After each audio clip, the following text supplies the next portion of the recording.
Speaking of your concerts, man, you actually just performed at you just opened up at Tech Nine show over here in Los Angeles. How was that for you, man? That was a lot of fun. That was the first show that I've done where it was like there were actually people in the crowd that knew who I was, knew some of the music, and so when I performed, I could see some people mouthing it back to me, which is a dream come true.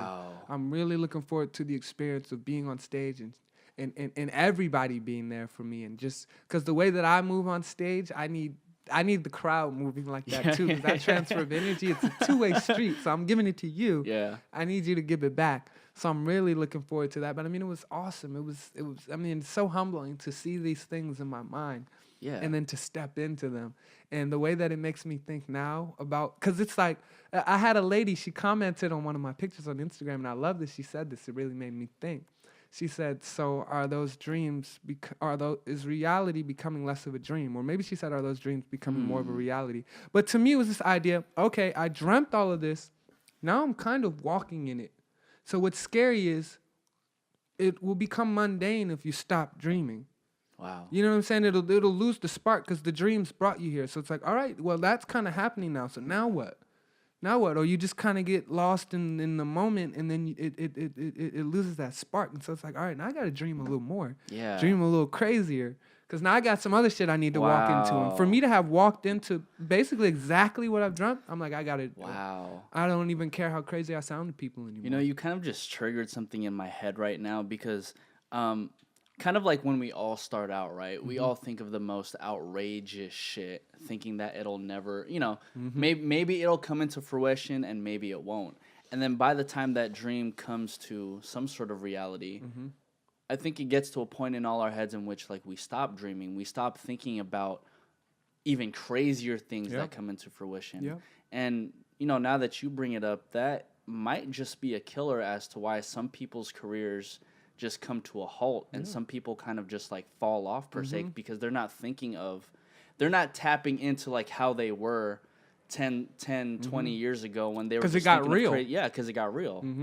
It got real, and I think I imagine when we're imagining all of this and it's not real, once it gets real and that real thing, like you start thinking on a real level instead of having the space to think at that kind of childlike capacity. And so for the people that can maintain that, that's why you see somebody like a Pharrell or a Jay-Z.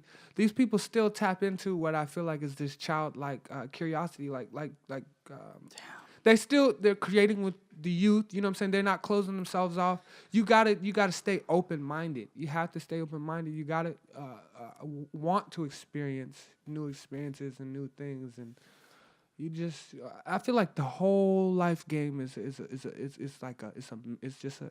a mind game. When I look at the result of people's experiences, I'm just like, it's all just a mind game. It's a mind game. So it's like, what are you thinking? What are you really spending your time truly believing about whatever you're supposed to be experiencing? Because that's what's like, people will say, oh, well, this is happening or that's happening. It's like those things are only supposed to further contribute to the way that you think. And so you're allowing them to push you into a space of negative thinking or a place of positive thinking. But to an extent, you're telling me about those things because you couldn't control them. So it's like, if you understand that relationship with it, you shouldn't allow it to control you because you can't control it. So it's like, that's why I say it's literally just about who you say you, because my boy, he was talking to me when I went back home, and I love that all my guys are thinking at a different level now because of what I'm experiencing. He said, when we were 16, you used to say who you were going to be and what you were going to do, and that was who you were, and you weren't, like, you were just making your music and shit, and nobody gave a fuck, but you were doing that. Now, 10 years later, you're still saying who you're going to be and doing, you know, which, and everybody else is lost in translation. They're lost in translation. My boy, he told me, and this is the most powerful shit I've heard from my guy in a long time. He said, I'm the lowest standard. He was like, you dropped out of college. You never owned a car. You quit your job. You don't even have any money. I'm still broke. And he was like, but everybody I know wants to be more like you.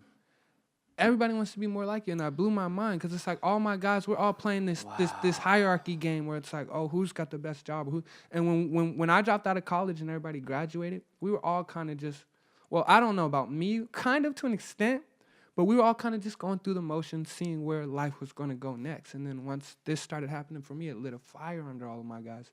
And now we're starting to recognize that maybe we have more control than we think.